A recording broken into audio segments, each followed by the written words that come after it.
Bonsai imajiner. Assalamualaikum warahmatullahi wabarakatuh. Jumpa lagi sahabat imajiner dimanapun Anda berada. Kali ini tetap kita akan menampilkan treatment atau mengolah bahan dasar bonsai ilang-ilang atau mangsian, atau dengan nama ilmiahnya Phyllanthus reticulatus.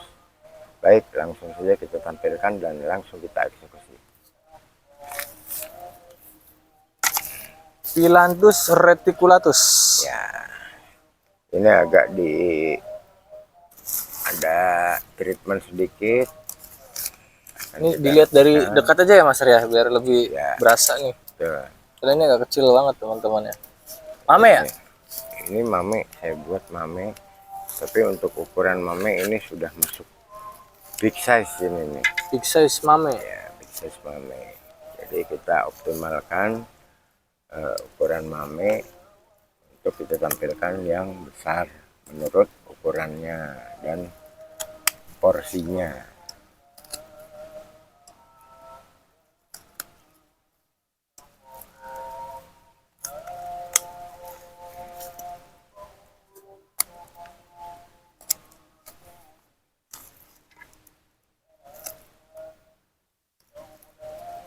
Nah, ini Master, ini kan ilang-ilang ya. Ya. Nah, ini banyak tumbuh kembang di wilayah mana nih Master? Soalnya teman-teman juga kayaknya ini banyak yang belum punya nih. Kalau ilang-ilang hampir semua bagian dari wilayah Indonesia tuh ada ya. Cuman mungkin beberapa pada nggak tahu mungkin ya. Itu ya Jadi Master begini, ya? kalau ilang-ilang ini memang hampir di seluruh wilayah Nusantara atau Indonesia ini ada. Tapi dia banyak tumbuh dan tumbuh pesat dan berkembang cepat itu di dataran rendah. Jadi kalau di pegunungan itu ada, cuman lama dia perkembangannya, pertumbuhannya. Di panas, wilayah panas ya? Ya, wilayah dataran rendah yang relatif lebih hangat atau lebih panas ya. Kalau daerah dingin dia sangat lama. Kalau di pesisir ada Master? Pesisir banyak. Oh, justru tempatnya di pesisir kali, begitu? Ya bisa dikatakan begitu. Ya, karena kan pesisir juga kan termasuk dataran rendah. Ya. Jadi buat teman-teman yang masih bingung mencarinya, ini banyak di daerah perkotaan atau dataran rendah. Hampir di setiap wilayah itu ada. Mungkin juga saya nggak tahu kalau di daerah lain namanya apa, nggak tahu ya. Tapi yang jelas orang lebih mengenal itu ilang-ilang atau mangsian, atau secara internasionalnya kita pakai nama ilmiah atau nama latinnya yaitu Phyllanthus reticulatus. Iya, pintar. Nah, namanya Phyllanthus reticulatus. Nah, jadi, kalau udah posisi begini masyarakat mau apa kita mau apa yang mau akan kita lakukan Mas pada ilang-ilang ini? Nah, tinggal kita lihat ini kan bentuknya sangat kecil nih Mas ya, mame ya, small lah apa? Ini masuknya mame ini. Mame ya. Mame. Nah, makanya kan kita lihat dulu. Ini dia punya gerak dasar tidak? Sudah punya karakter belum? Kalau sudah punya karakter kita ikuti aja. Tinggal kita lanjutkan. Ya artinya tinggal menata percabangan aja. Tapi kalau dia butuh penguatan untuk karakternya, ya harus kita rekayasa lah, supaya terlihat lebih estetik ya. Kira-kira begitu. Makanya kita harus punya pemikiran imajinasi yang kuat. Gitu. Buat teman-teman imajiner di rumah juga seperti itu. Jadi jangan, wah ini bahan jelek udah nggak bisa diapa-apain. Padahal masih ada potensinya tuh masih ada, asal kita punya kreativitas, punya imajinasi yang kuat. Ini akan kita bisa tuangkan di dalam karya seni. Cocok buat nonton channel ini ya Mas Ar, untuk kreativitas dalam bonsai ya. Nah, ini pun satu investasi, karya seni yang menjadi investasi jangka menengah dan jangka panjang. Gitu. Kenapa bonsai itu image-nya mahal? Padahal bahannya kan nggak mahal-mahal amat gitu kan. Bisa jadi bahannya yang banyak terdapat di pinggir-pinggir jalan. Ini dalam tanda kutip sampah lah begitu ya Mas ya, Sampah. dalam tanda kutip begitu ya. Tapi kalau kita bisa merekayasanya, bisa menyentuhnya, bisa mentreatmentnya, akan menjadi satu karya seni yang punya nilai Jual yang atau nilai ekonomi yang tinggi. iya. Karena prosesnya ini butuh bertahun-tahun. Gitu. Paling tidak minimal yang seperti mame begini kan 3 tahun dia baru masang.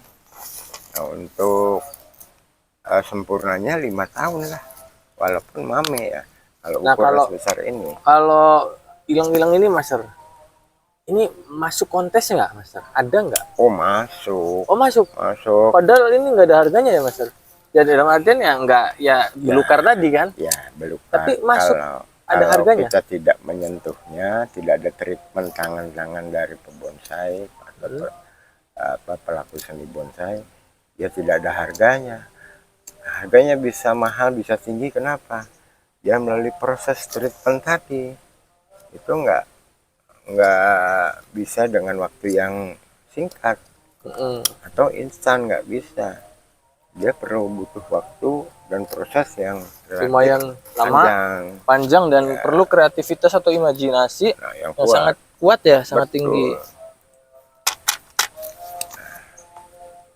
Ini sudah mulai kelihatan. Coba kita bantu lagi sambil ngopi Master. Oh iya nih, tanggungnya lagi treatment dulu kayaknya, nggak bisa. Nanti kalau sudah treatment selesai baru kita ngopi ngudut. Nah, jadi untuk sahabat imajiner di rumah, jangan putus asa, jangan ibaratnya bahasanya jangan kalah akal. Ayo kita treatment aja, kita rekayasa supaya pohon ini punya nilai seni yang tinggi secara estetika seperti itu, dan otomatis akan menjadi menambah bobot nilai jual kan gitu. Bisa boleh dilihat dulu sebentar Master ya, ini bentuk pohonnya ya Master ya. Nah sekarang teman-teman nih bisa saya buktikan ini adalah bentuk ilang-ilang yang sudah di treatment ya Master ya. Betul. Sangat tua ya Master. Ini ya, bergetah nggak sih Master? Enggak, kesannya memang sangat tua ini kalau kita bisa merekayasa. Ini ada darahnya begitu ya? Oh itu apa sih, kambiumnya ya warnanya begitu Master? Ya kambiumnya memang merah ya, bahkan bisa sangat merah seperti darah. Iya itu ya.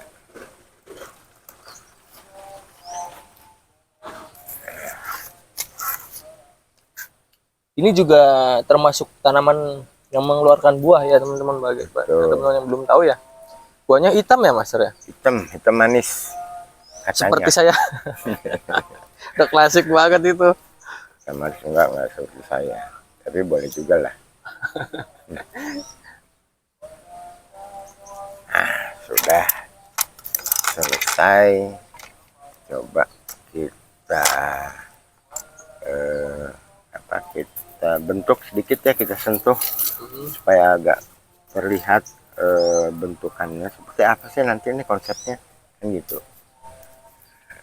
Kita sentuh sedikit aja lah, kita main-main sedikit. Pengawatan ya Mas? Ya, ini kan nggak terlalu rumit, tidak terlalu panjang prosesnya.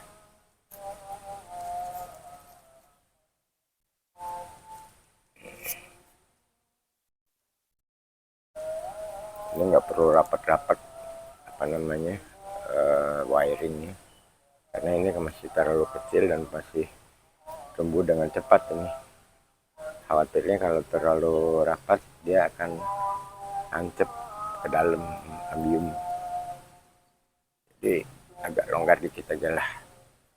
Nah, begini aja kita kasih sentuhan kawat aja lah, supaya sahabat-sahabat imajiner di rumah punya gambaran, oh iya bakal begini gitu ya Master ya. Untuk lain dari ini silahkan, selagi itu mendukung untuk bentukan secara estetika, silahkan, nggak ada masalah. Inilah nanti yang akan kita treatment, kita besarkan untuk menjadi bahan yang permanen, kira-kira seperti itu. Nah, demikianlah pembentukan atau treatment dari bahan bonsai ilang-ilang. Nah, ini kenapa tidak kita potong, ini masih kita perlu pembesaran, jadi biarkan kita liarkan. Begitu juga yang di bawah, cuman kita bentuk saja. Nanti kedepannya permanennya seperti ini pun nanti akan turun lagi. Kita tunggu sampai ini membesar sesuai dengan ukurannya yang proporsional. Baik sahabat bonsai imajiner dimanapun Anda berada, semoga semua ini bermanfaat untuk kita semua.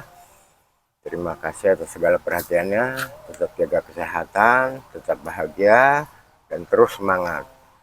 Salam satu hobi.